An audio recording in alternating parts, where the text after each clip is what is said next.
Bismillahirrahmanirrahim. Assalamualaikum warahmatullahi wabarakatuh.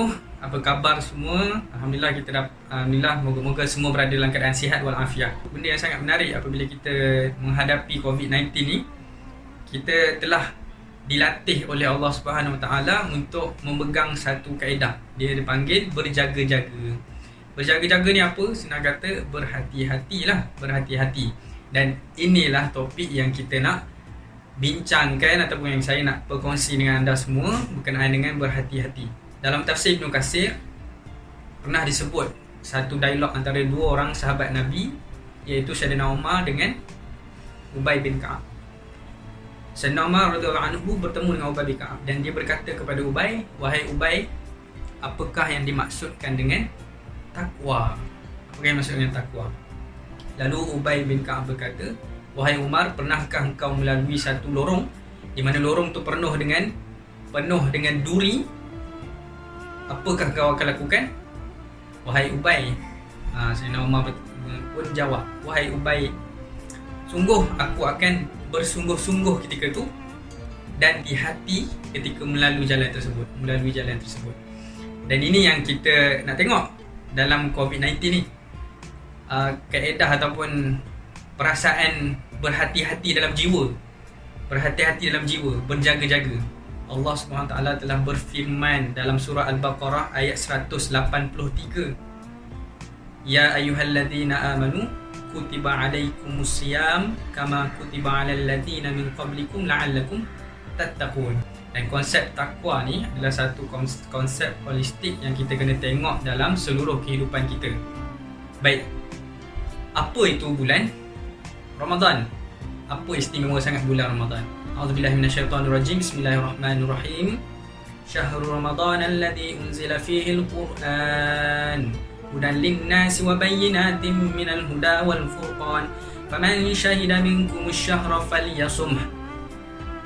Allah sebut bulan Ramadan unzila fihi al-Qur'an, diturunkan padanya Al-Quran, hudan linnas, sebagai petunjuk kepada manusia, wabayinatun minal huda wal furqan, petunjuk dan furqan. Al-Quran boleh jadi petunjuk dan Al-Quran juga boleh jadi furqan. Furqan tu apa? Membezakan antara hak dan batil. Kita dapat tengok bila Al-Quran diturunkan pada bulan Ramadan, secara automatik bulan Ramadan bulan yang mulia. Antara kelebihan yang Rasulullah SAW sebut dalam hadis baginda sallallahu alaihi wasallam dalam riwayat Muslim. Baik, hadis tu saya bacakan. Dari Abu Hurairah, Rasulullah SAW bersabda, "Kullu amli bini Adam yudha'aful hasanatu 'ashru amsalha ila 700 di'fin. Qala Allah 'azza wa jalla illa as-shawm fa innahu li wa ana ajzi bih. Yad'u shahwatahu wa ta'amahu min ajli lis-sha'imin. Farhatani farhatun 'inda fitrihi wa farhatun 'inda liqa'i rabbih. Wala khalufu fihi atyabu 'indallahi min rihil misk." Hadis ni sahih riwayat Muslim. Maksud hadis ni, jom kita tengok.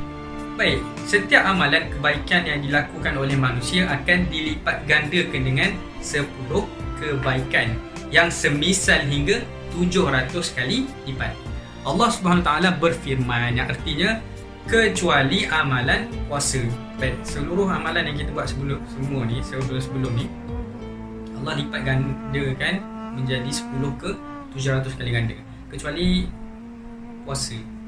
Baik, Allah sebut puasa tu illa saum fa innahu li, puasa tu untuk aku, wa ana ajzi bihi, akulah yang akan bagi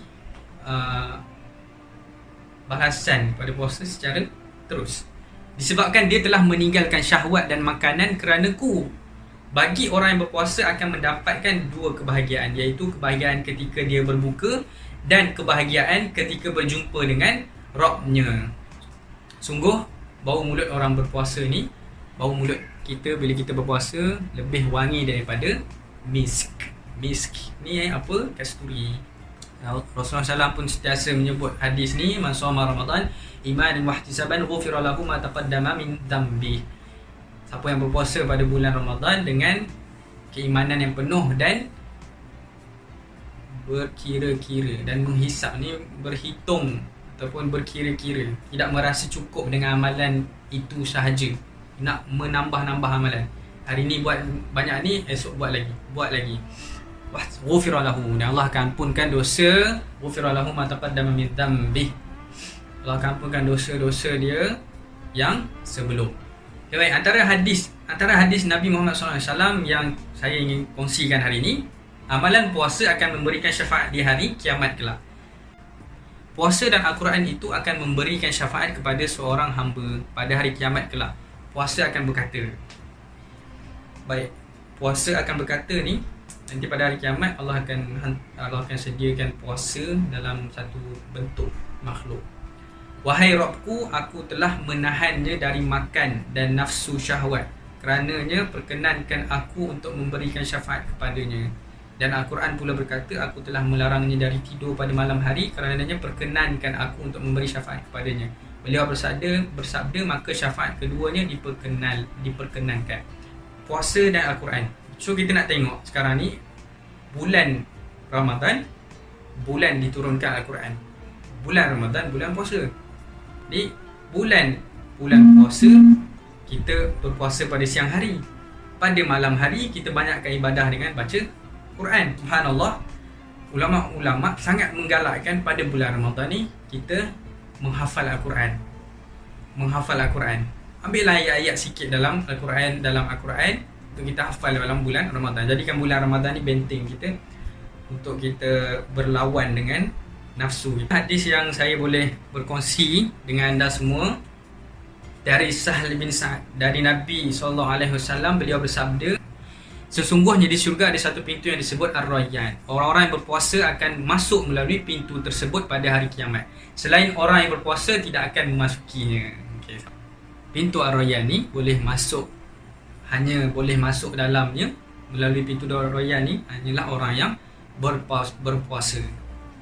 Baik, bila dah habis orang yang berpuasa ni masuk pintu Rayyan, orang lain tak boleh masuk. Maksudnya yang bukan melazimi puasa ni, dia tak boleh masuk melalui pintu Rayyan, dia akan masuk pintu lain. Okey, ini salah satu hadis yang kita boleh ambil iktibar. Moga-moga kita dikategorikan sebagai orang yang selalu berpuasa dengan betul-betul puasa, dengan betul-betul niat kerana Allah SWT. Akhir kala, moga-moga dengan bulan Ramadan kali ini mengetuk pintu hati kita untuk berubah menjadi lebih baik.